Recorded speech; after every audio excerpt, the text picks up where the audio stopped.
Hindi naman kasi talaga paunahan yung pagiging successful eh. Sa totoo lang. Gets ko naman, alam ko naman minsan tayo, nakikita natin yung mga nakasabayan natin, mga kasama natin noon na sila medyo okay na yung buhay.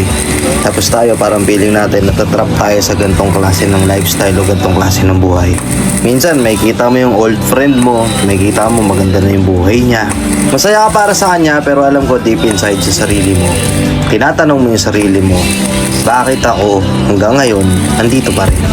And hindi masama yun. At least iniintindi mo pa rin yung sarili mo, iniisip mo pa rin. Hindi yung nag-totally give up ka na okay na ako sa ganito. Kasi oo, hindi naman karera yung pagiging successful sa buhay. Minsan pag masyado tayo nag-overthink, masyado nating minamadali o masyado nating pinag-iisipan ng sobrang lalim yung mga bagay-bagay, umaabot sa punto na yung mga thoughts natin nagiging negatibo. To the point na nawawalan na ng progress yung mga gusto nating gawin. Nagigets mo? Oo, ikaw. Alam ko minsan mahirap. Lagi mong tinatanong yung sarili mo, especially pag mag-isa ka. Hanggang dito na lang ba ako? Pero lagi mong sasabihin sa sarili mo na hindi hanggang dito natatapos yung pangarap ko sa buhay ko. Lagi mong sasabihin sa sarili mo na dadating din yung time na ikaw naman. May naniniwala akong mangyayari yun.